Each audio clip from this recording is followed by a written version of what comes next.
In turn 10, we met the Greeks, and whenever you meet a new nation, I do recommend that you try and check out their location and what their ambitions might be for the future.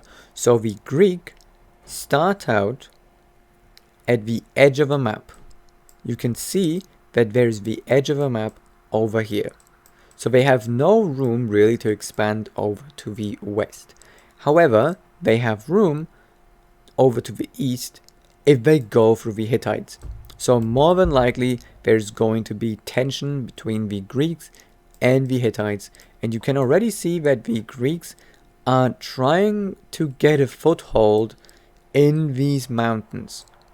So already very interesting as information goes. So we know that the Greeks are also a little bit boxed in.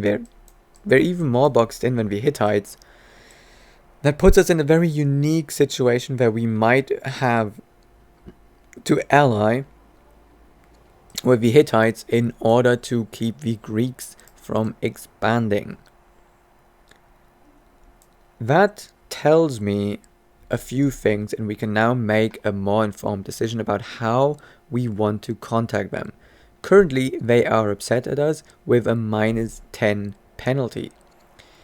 If we pick the first option, they would no longer be upset with us, which might help out in the future. If we kill the Greeks and steal their cargo, it is only going to be a -20 penalty for 20 turns.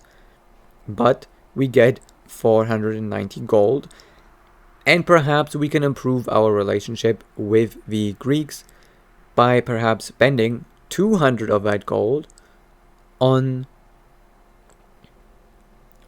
influencing their leader, making him like me a little bit more, and that way we would have made a net gain of 290 gold. And I think that's the option I'm going to take. Now we've gained a little bit of gold. We could immediately go and try to increase my opinion with the Greek leader, and we are going to be doing that right away. It takes 3 turns to complete. Costs us 200 of the gold that we made, and that is the Greeks done. We've also received a marriage offer. We can choose between a 55-year-old commander or ambassador who has 3 charisma, 4 courage, and 2 discipline, and their buff as a general is that they boost a unit's attack and defense by 20% if adjacent to the same unit. Or we could choose a 35-year-old tactician or spy master who is immune to critical hits, deals 10% more damage against damaged units, and deals 25% more damage against tribal units, also 25% more defense against tribal units, comes with 2 wisdom and 2 discipline, as well as 40 gold as the dowry. I think this is the option that we're going to go for, specifically because this guy is younger, so there might still be the option for some kids.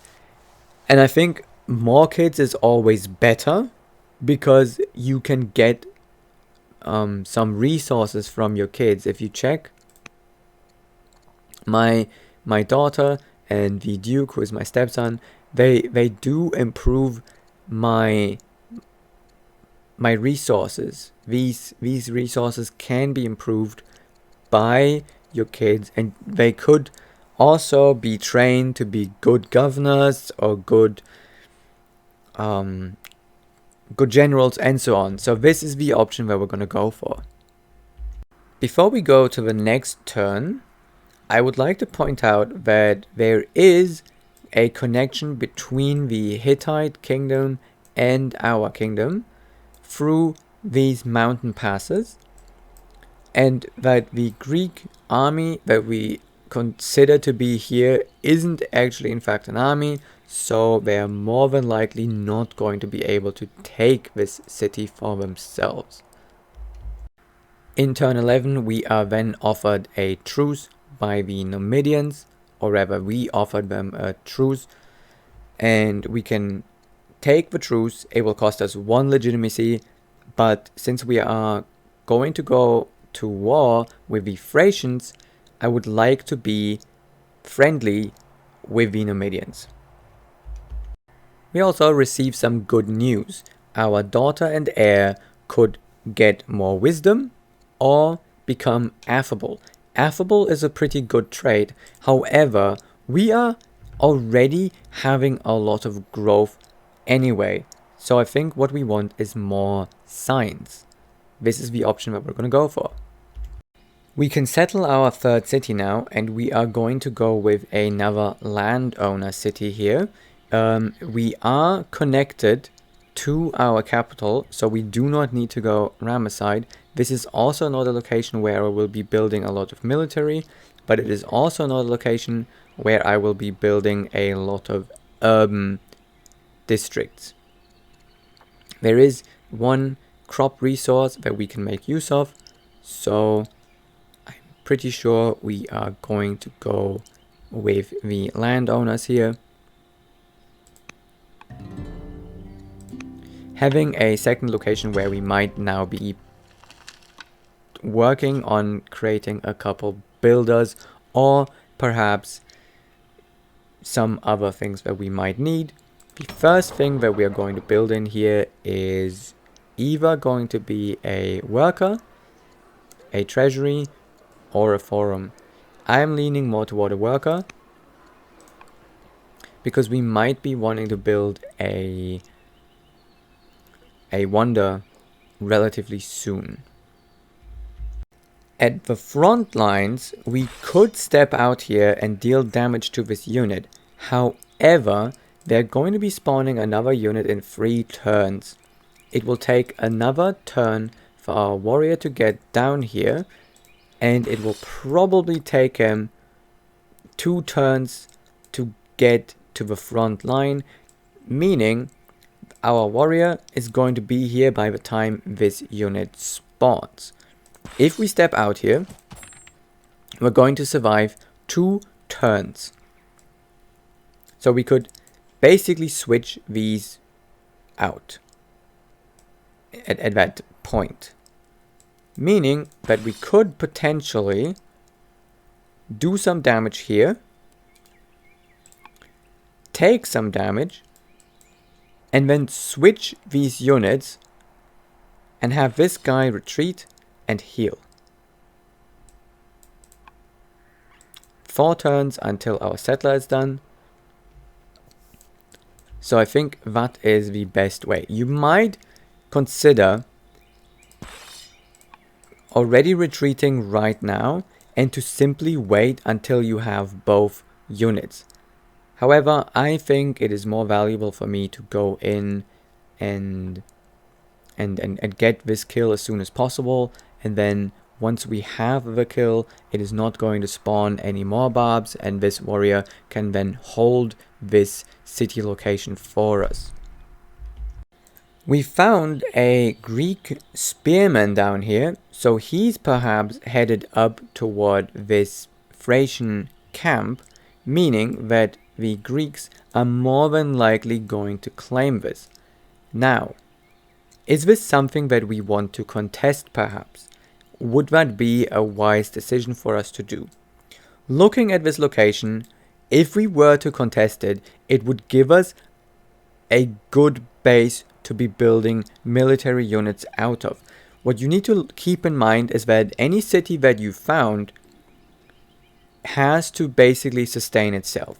This city, if we were to take it, would put us closer at the front line with Greece, meaning that we would need to defend it.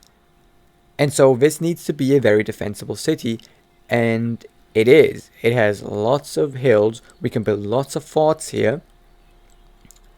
There's a choke point up here with the Hittites. where I don't think if we are allied with them, the Greeks would be able to come from, and it just seems like we would be able to defend this relatively well. The question just is it possible for us to take this? What we would need to do is obviously send this warrior over there right away, and perhaps even send this warrior over there right away, and to send this settler over there right away. And we also will have to deal with the fact that the Thracians are right in between us as well. And it will be a big commitment. That is another thing you need to keep in mind. This is a big commitment. It will take many turns to get up there.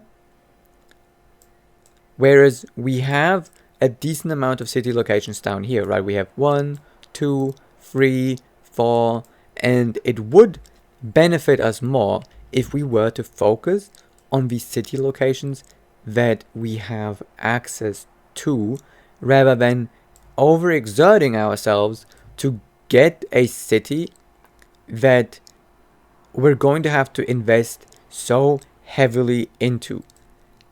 Now, there is something to be said about perhaps keeping our scout around this area to see what is going to happen here if the Greeks are going to be able to take this, and I think there is no doubt in my mind that the Greeks can take this within the next maybe 5-ish turns. They can conquer this, and then more than likely they're going to be keeping a military unit parked on this, and then there's nothing we can do anyway. So we're not going to bother with this city. However, that city over here we are going to bother with, because there's a lot of wine out here that we want to make use of. In turn 12, we are now asked if we want to be hosting the Ramesside family games. More than likely we are asked if we want to do that because the Saita family now has 2 cities and the Ramesside only have 1 city, which makes them a little bit upset with us. I think it would be a good idea to host these, even though it costs us 230 gold and it might cut into the preparation time we need to build our wonder. I don't think we are anywhere near building our first wonder though, so this shouldn't be a problem. Our income is pretty good as well, so let us host these games. We can also pick our next research, and I am leaning toward divination. If we have a look at the tech tree, we can see that we don't need divination because we have already researched aristocracy. However, these shrines are very good, and the acolytes that we can build in them are also very good. They are a good way for us to get some orders. So we might want to go ahead and build our shrines as soon as possible, and also to establish our religion as soon as possible. Metaphysics and navigation are both not something that we want to focus on right away. You can also tell that next time that we get to choose a research, we can more than likely choose between trapping, drama, phalanx, and forestry. So you already know what the next options are going to be for you. Metaphysics as well as navigation each take, as far as I can tell, 10 turns, whereas shrines only take 4 turns. If you want to get to any of these next ones faster, you would want to go for divination, unless metaphysics or navigation are really important to you. For me, the most important ones that I can think of right now are either forestry or trapping. Trapping so we can get some of our luxuries online. That tells me that we want to go with divination so that we can go with trapping next turn and fill in these cheap technologies before we then go on maybe researching drama, husbandry, forestry, phalanx so we have a little bit more defensibility against our enemies. In Tayu Jayet, we will then not be building another warrior. Instead, we will be building a militia.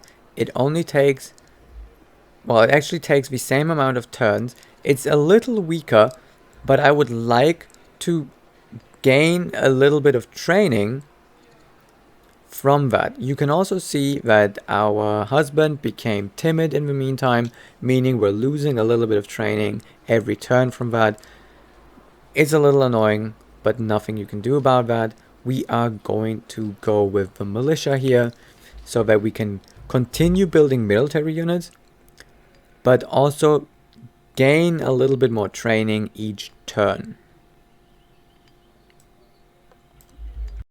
After moving our warrior and attacking with our existing warrior at the front line, we can then shift our attention over toward the site of importance over here, and we can see that the Greeks have not actually advanced to take the city site. We're going to keep monitoring that, and for now we are going to be harvesting these gems. We're going to be getting some culture in Gebu. Gebu is the city over here. We're going to gain some culture in there, and that is never a bad idea. And I don't see anything else that I might want to do with my orders, aside from obviously letting them accumulate for some gold. However, 10 gold isn't even that much, so we are simply going to harvest these gems, and then we should still be able to harvest this wine, giving us even more culture in Gebu. That is, I think, a couple turns worth of culture. In fact, it was 10 turns worth of culture, so that was very well worth it. In turn 13, we successfully influence the King of Greece, and influencing somebody gives a plus 40 opinion boost.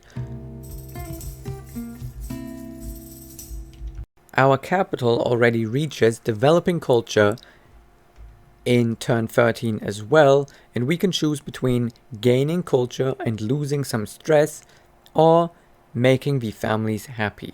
Personally, I'm all for this option. I think this is the better one.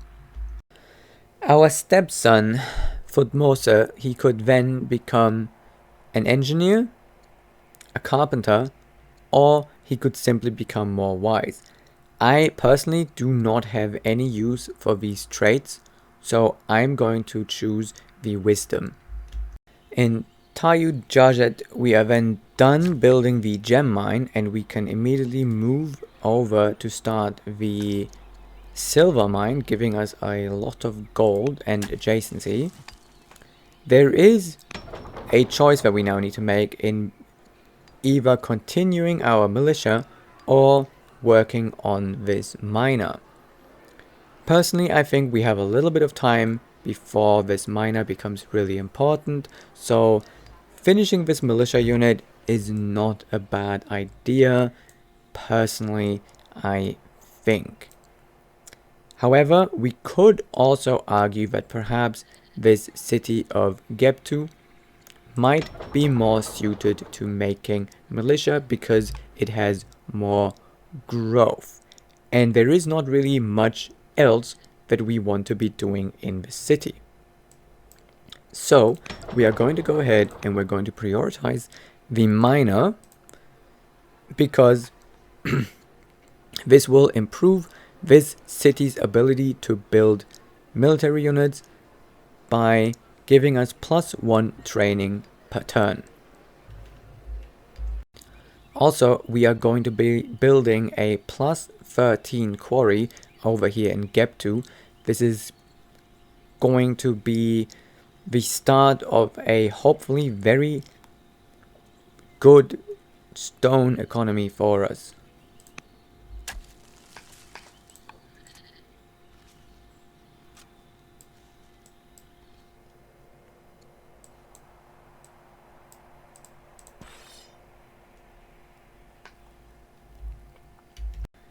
Our warrior is now in range to be attacking this barb camp right here, And I believe that if we do this right, we could even clear this turn. And there you have it, cleared. 2 turns before it was even necessary. In turn 14, the Hittites then want to trade with us, which is very advantageous to us because it will improve our relations with them even more, and we didn't have to spend the civics to initiate that ourselves. They want to either buy stone with civics or with training. Personally, I'm leaning more toward the civics. Training would be something that I would be picking up if I wanted to build a military. However, I think we only really want to be building a defensive military, so civics it is. Our husband then wants us to hire a master philosopher so he can become more wise, and I think that is a very good idea. Getting plus 1.5 wisdom on our husband is a great idea. We picked him because he had wisdom after all, so giving him even more wisdom, not a bad idea. Only costs us 230 gold. I think that is very reasonable. In Gap 2, our builder or worker has then been completed, and we are going to switch over to a militia, which we decided not to build in Tajujajet anymore. And this city is relatively close to this city over here. So there is a consideration to be made that perhaps if we build 1 or 2 militia in this city, we could perhaps use those to clear out this camp if we can also send some of our actual military from down here up there. We're going to have to see. It is definitely an option. If we can do this with just militia, it is worth doing. With the freshly built worker, we are then going to be building this farm. You can double click if you want to build a farm instantly. Something we need to keep an eye out now for is the fact that we do not have any wood anymore. So we may want to consider chopping down a couple trees here and there so that we don't need to spend money on buying wood when we build improvements that require wood. Pick up a little bit more culture down here. Yoink. And we found another city site down here that might be more interesting to the Greek than this one up there. We're gonna have to see. We are obviously trying to do some mass expanding, and we're gonna have to see if that is going to pay off or bite us in the ass. As turn 15 rolls in, we then get to choose our daughter's archetype. She is currently sitting at 4 wisdom and 1 charisma. We wanted scholarship, but we can choose between hero and orator. I think out of these two, I would prefer the orator because potentially we could set up our daughter as our ambassador instead, and that would have her level up and make her stronger over time as a leader. For Thutmose, we then have to choose between money or friends.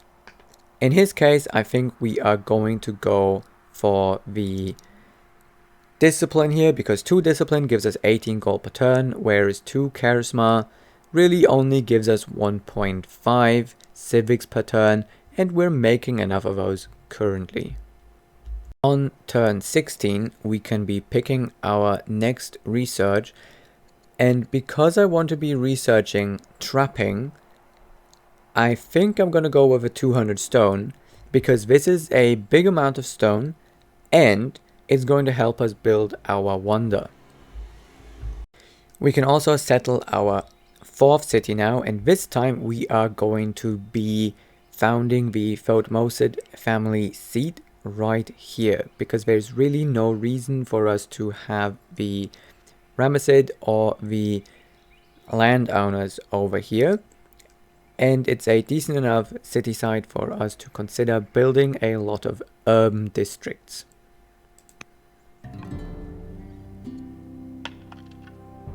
We also get a random technology from settling the sages, so it may not be a bad idea to wait until you've researched a decent amount of technologies before you settle the sages, so that you can get one of the later techs instead.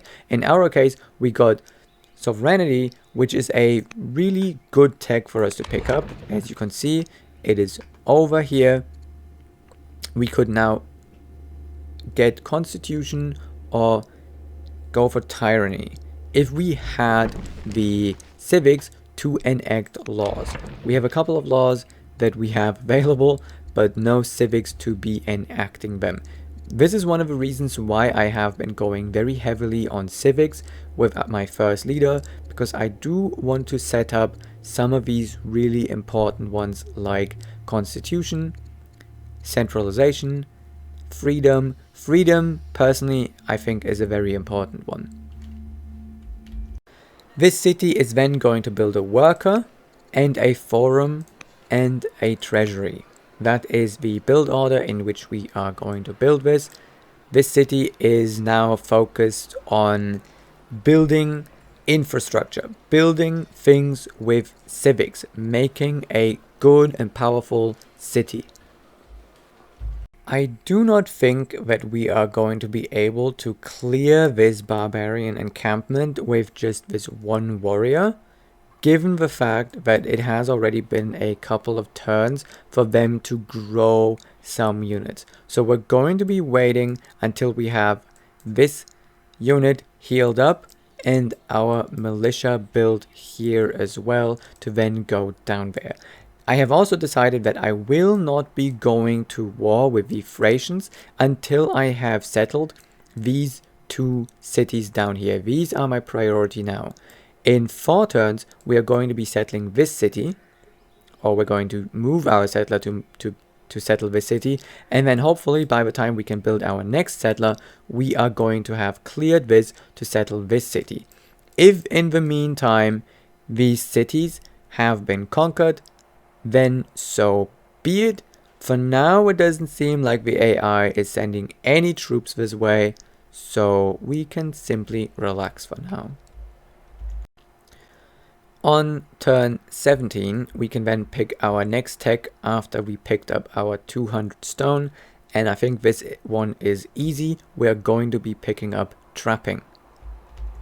Turn 17 is then quite eventful. First, we have to pick a husband for our heir Neferuru. Keep in mind that this person does not join your court as far as I know. However, they will be in your court come your next in line. So, we can choose between 34-year-old builder with -1 wisdom, 4 courage and 3 discipline, not bad. We can also choose a 32-year-old orator with 4 charisma and -1 discipline. However, he comes with a dowry of 30 wood. I'm leaning more toward the builder because that seems to be a good governor for our second city that we settled, because we want to have a governor with courage over there.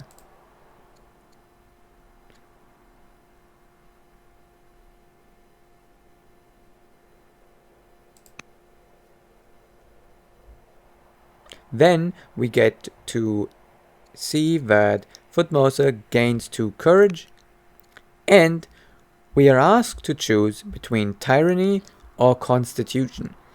I don't think that I want to pick that right now. If you wanted, you could pick the court will choose the law. That would take it out of your hand. I will choose not to decide right now, but that doesn't mean that we couldn't decide if we wanted to. If we wanted to, we could choose. We could choose now either of these. However, I also want to be building a wonder, right? So I'm going to have to check what wonders are available. And it looks like somebody has stolen the pyramids from me. And I'm actually a bit upset about that, because the pyramids are a great way to save civics on enacting laws. They are a great wonder, and I really would have liked to have built them early. However, I just didn't have time to build them yet. And it's only turned 17, and I don't think I have ever played a game on on Egypt where I didn't still have them available on turn 17. But there you go. Sometimes it happens. Sometimes people steal the wonder from you. Even when I haven't built the pyramids, I think I've seen it sometimes not be picked up until at least turn, 50, 70 sometimes. So I wasn't in a rush. What I'm looking at right now is the Great Ziggurat, because the Great Ziggurat will give me 20 civics per turn globally, meaning that even if I build a lot of stuff in my cities, I'm still going to have a passive income of civics, and over the course of the game, this really adds up. I'm not interested in the Oracle. I am also not interested in the Hanging Gardens, and I'm also not interested in the Necropolis, although we could build it. The only problem with the Great Ziggurat is that we need a holy city, meaning we would want to probably build the Shrine of Osiris here.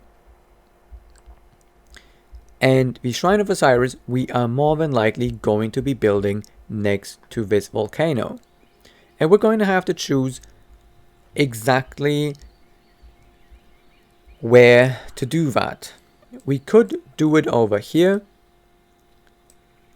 or we could do it over there. Here would obviously take us less orders, not such a bad thing. It's also right next to the city, not a bad idea.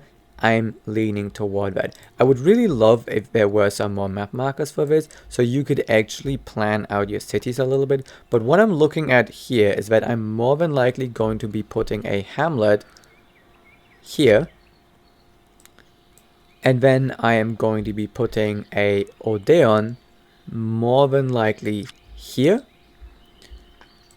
And I'm going to be putting a bathhouse maybe there.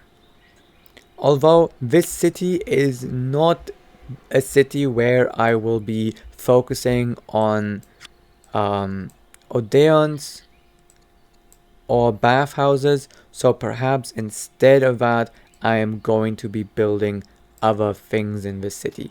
We're going to see. However, for now, we are going to be building the Shrine of Osiris here. We're going to get 6 culture, and it is going to turn this into the holy city of the Egyptian paganism. Not a bad thing for us to pick up. Also, because we only need 100 civics for the Great Ziggurat, because if you check, the Great Ziggurat only needs 100 civics, we have some room to be spending some of our civics, and I think we should choose a law right now. Personally, 20% science and 10 civics doesn't sound bad to me at all. In the long run, freedom is going to give me more, but we do not yet have any urban specialists. So right now this will just give me 2 culture per turn. Constitution will give me a lot of gold, specifically 4 gold per turn for every specialist. However, we're going to be having to pay for it with training. For me, it is between Constitution and centralization, and so I will actually be flipping a coin here, because sometimes I just simply cannot decide, so we are going to be flipping a coin. Centralization is going to be head, and constitution is going to be tails. So we got tails, that means constitution is what we're going to go for. We're going to go for more gold. Let's enact this law.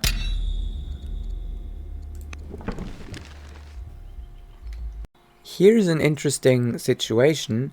If we step into this forest, we might be able to get some of these barbarian units to come forward to attack us, and then we can step forward and still be in a forest and perhaps attack some of them while being relatively defensive about it. We also have a relatively interesting general over here who is a hero, so he can allow our unit to heal in neutral territory.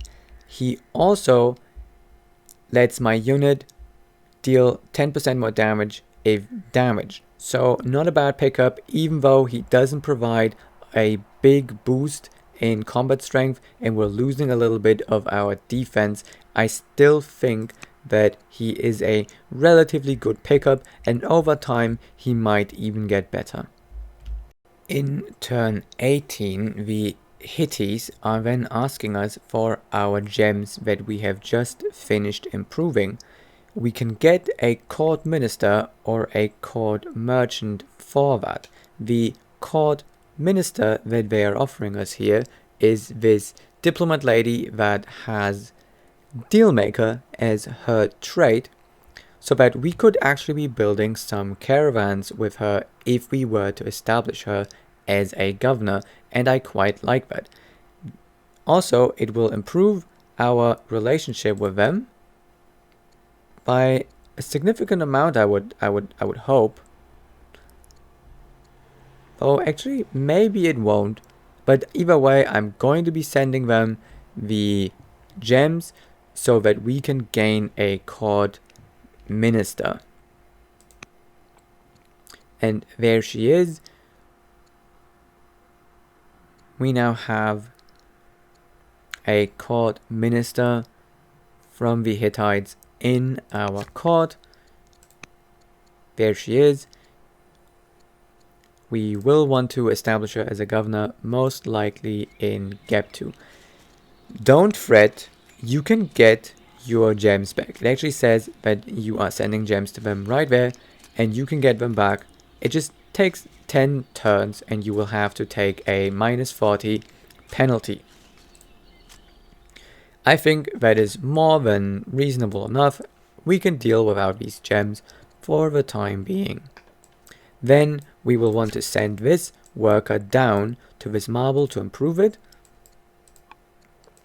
And we want to be building another miner here in 6 turns, I believe. And once we're done with that, we definitely do want to be building a slinger, or perhaps we will want to queue a slinger before even finishing it. It looks like the AI, or the barbs, took our bait, but we're a little smart about it. What we could do though, because we have our hero and we can heal, is perhaps we can simply step out and deal with this unit anyway. Because even if they were all gonna come here, we are definitely going to be able to heal that out again, and we can start slowly chipping away at their forces. We also have another warrior in the wings. We just need to heal them up a little bit more. I also think it is a good idea to spend 200 gold and 2 orders to influence the leader of the Hittites for a couple of turns. I believe this raises the opinion by +40 for as long as they live. I'm not sure about that, but I think it is for as long as they live. Good news on turn 19. Our daughter has given birth to Duke Seti. And we're losing a little bit of wisdom, sadly, on Thutmose. but that's alright. It would also be a good idea to start building some garrisons. However, I am not sure if this location is, or this city is the most important one to be building a garrison in, or if it wouldn't be more important to be building a garrison down here in this city instead, because we want to be plonking our newly attained diplomat into the city. So I'm leaning more to be building a garrison in here than I am here. However, that doesn't mean that we shouldn't be building both eventually.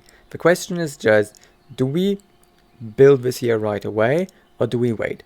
Personally, I think we should be building it right away because we are actually running very low on orders, so having a few more orders wouldn't be bad. It would probably be a good idea to have the garrison up here. However, that takes us 2 turns to get to, so perhaps we're going to place it here instead, just so that we can start building it right away. Hopefully we can improve our stone income a little bit. We are losing quite a bit every turn, but we are building quarries where we can, and we are also improving this marble already. Over in Gap 2, we can then decide if we want to build a farmer or a stonecutter. Both of these are valid choices. The farmer would allow us to grow toward the salt, which would be great to build a mine there and have access to a luxury.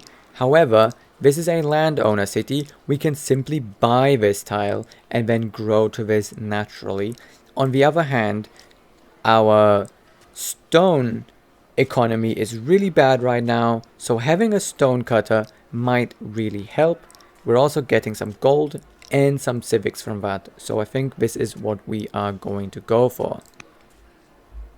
Down at our front line, we will then attack with this unit and send our other unit down. We just want to make sure we have 1 order left, because I would like to add my husband as a general now, because he gives 25% bonus against tribal units, and this will also help level up my husband.